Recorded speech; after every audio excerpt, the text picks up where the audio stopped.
Welcome back to another Raid Shadow Legends video with Blazing Corp.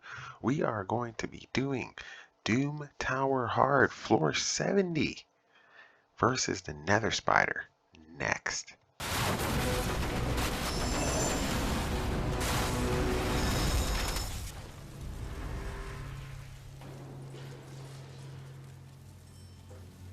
Alright, so the Nether Spider is one particular type of guy. He loves single target damage dealers, and we got to be able to cleanse here. So we got 3 cleansers in here, 1 passive. Actually, I guess we got 2 cleansers in here on that end, but we have 2 healers, well 3 healers. Actually 4 healers if you count Under Priest Brogni, and then we've got our main damage dealer here in Gnarl, and then our secondary damage dealer passively with his reflect damage on his shields, and Under Priest Brogni. Alright, let's take a look at the team. Alright, so Under Priest Brogni, our leader, he's coming in with, we're going to give him, well, he's going to increase the resistance of everybody in the team. Here, let's take a look at his total stats. 80,000 hit points, 1600 attack, 2500 defense, 210 speed, 31 crit rate, 108 crit damage, 188 resistance. That goes up by another 60 in Doom Tower, and then 142 accuracy. There's definitely room for improvement for Under Priest Brogni. We then have a Gnarl. So she's pretty much in a broken set. She's still got like some pretty crappy gear on. Ready for the end game only because we have good synergy with other people, and we've got decent stats on here. So health points, 30,000, 3,000 attack, 2,400 defense, 172 crit rate, 172 speed, 109 crit rate, 207 crit damage, 70 resistance, 222 accuracy. We have Scyl of the Drakes. And let's take a look at her. She's definitely ready for endgame. Here, she's pretty much included in all of my teams.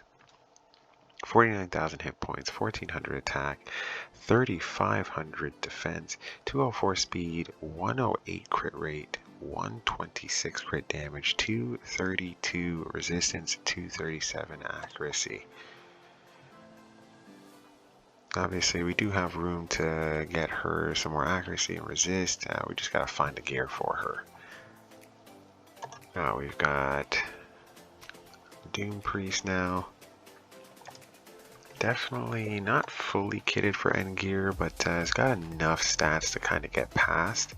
So we got 4,600 health points, 46,000, 2,200 defense, 2,200 attack, 2,100 defense, 184 speed there, so a little slow on that end. 113 crit rate, 129 resistance, 129 crit damage, 117 resistance, 87 accuracy.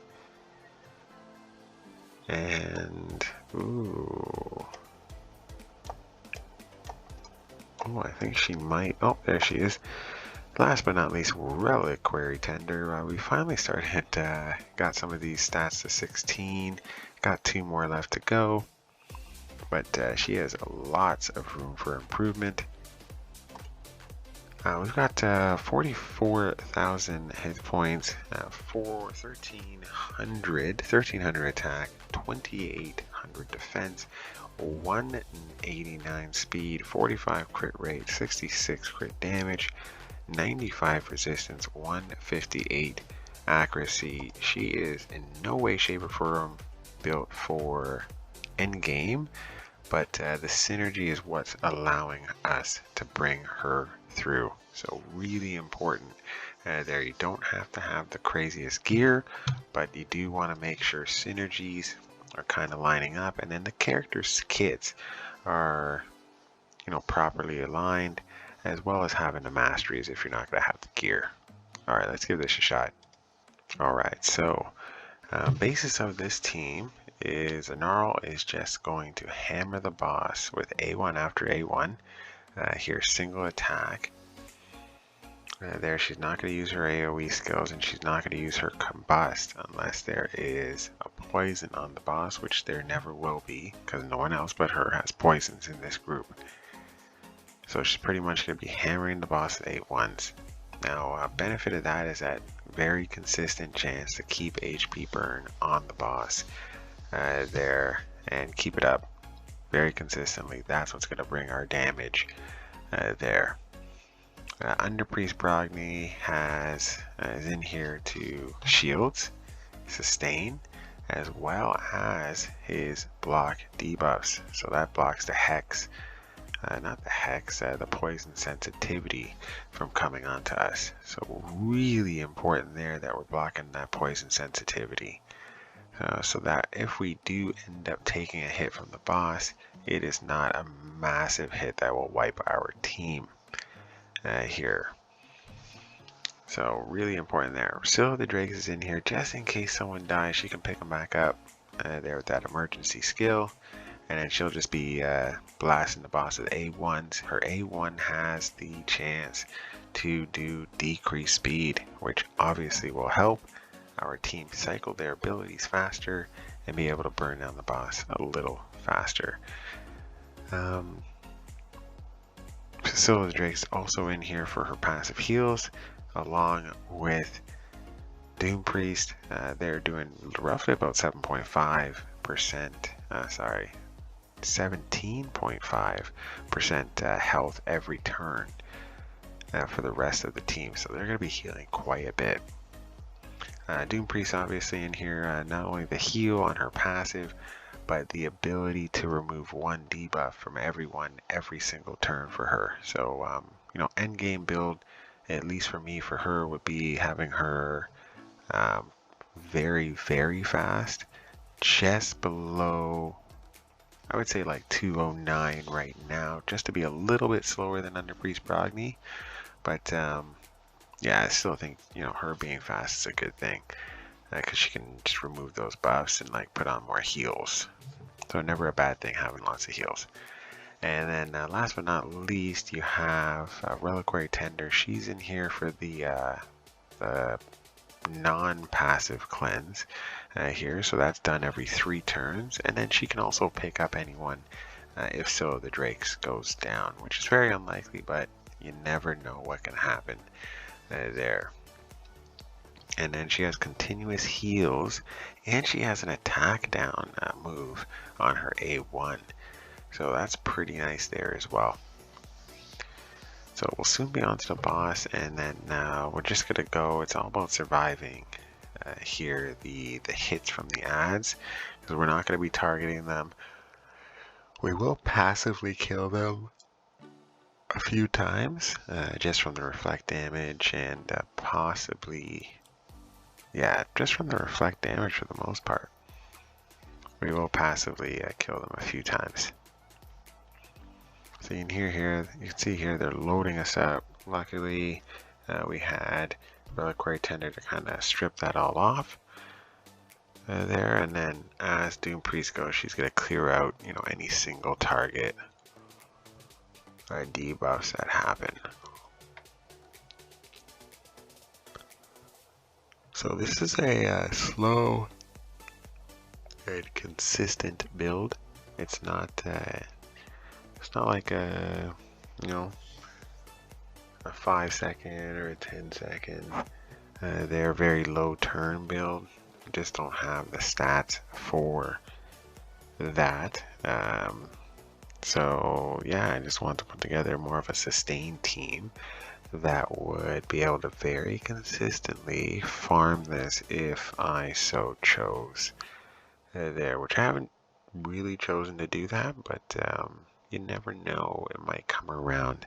I really want to farm the Celestial Griffin every day, so that's really important to me, to be farming that particular stage here. Now you can see here everyone's just doing their single target moves. You know, any moves that are AoE are just going to get the ads to heal the boss when they're counterattacking. So we don't want this boss to be healed whatsoever. So super important there. Now, some substitutes that you could bring in here. Obviously, everyone's going to have Scyl the Drake, so I'm not substituting her. You know, it's high probability if you've been playing the game for any length of time that you will have Reliquary Tender, so there's no need to really sub for her. But there are subs out there that you can use. Even one of our newer champions, I believe it's Scathix, that does the cleanse there. But there's a whole bunch of cleanse champions out there, right? So from legendaries on down to rares, for sure. Right, so someone you can sub in as the attack champion there, or a damage dealer, would be like Drexthar Bloodtwin, who's also a free-to-play champion. And the benefit there is that when these guys are hitting you like they're hitting us now, we would actually be giving out HP burn to, well, would have a chance to HP burn the actual adds, and that would drastically increase the amount of damage, because every time they would take a turn, they'll have HP burn hit them, but also the boss, just like in Spider. So the Spider dungeon. So that could be a very effective strategy here, and that is the strategy I'm going to use once I have Drexthar Bloodtwin, which is looking like 6 days now, which is nice, and we're just going to keep on that pretty heavily as much as possible. So we do want to make this easier and easier. I know when I first started this, I didn't have the champions I had now. Like didn't have Scyl the Drakes, didn't have Doom Priest. You know, had to bring in some ragtag champions and then manual this. So just for those of you who have to still manual, not a problem to manual. You just have to make sure you're not attacking the adds here, at least this high up in the Doom Tower. There are some, unless you have like a crazy nuker who's doing, you know, 200,000 across the board, but there's not that many that type of nuker out there. And if you have someone who can nuke these guys into the ground, then you're probably not mid-game, you're probably end-game. So really, you know, not the way to go if you do have a nuker that impressive. Right, so besides that, you could, in Doom Priest's place, put, like I used to bring Bad L in here and just have to make sure that his A1 lined up with having no buffs on the adds. So that was an interesting experience, I do have to say. I'm glad I don't have to manual this anymore, because now I understand, well, now it's just I have the characters with the gear that and they're kind of, I guess they're made for this level here under Priest Brockney, especially with the way his kit is set up, is definitely made for the Nether Spider. So huge props to Plarium for putting this guy out as one of the free-to-play champions there. So long as you you know, keep your gear, he definitely is a.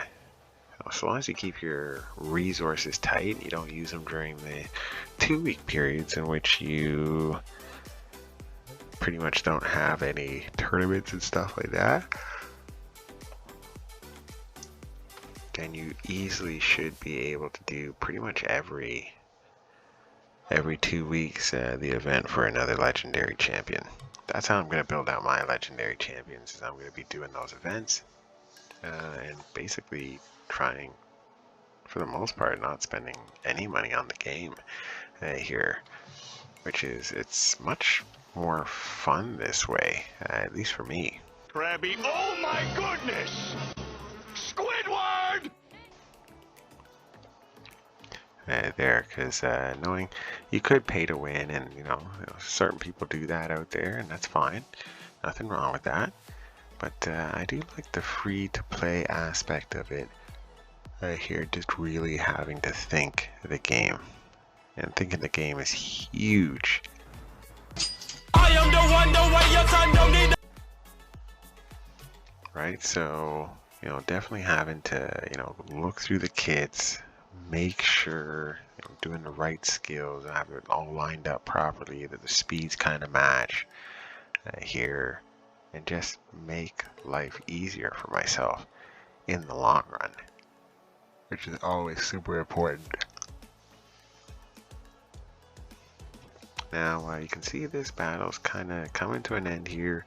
It's been a slow, steady grind here, and I already told you one way that you're gonna be able to get this to the next level.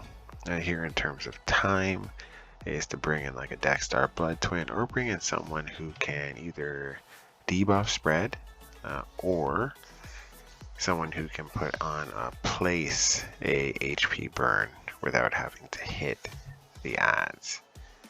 So that I don't know if that has been attempted, but that would definitely be something I would do on that side of things. Alright, so been a slow, very consistent match.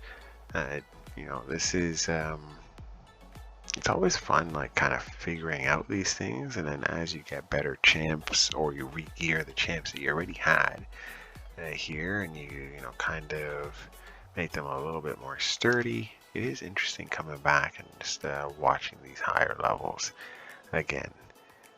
And so super important there, 100%. Alright, so almost done. You can see there, that's why I brought Scyl the Drakes in, for decreased speed.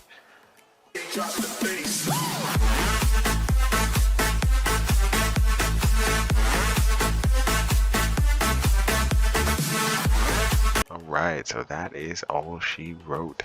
Thank you guys for watching this video. If you stayed to the end, thank you very much. Let me know who you're using to defeat the Nether Spider on floor 70. And we'll see you again next time. Let's chat then.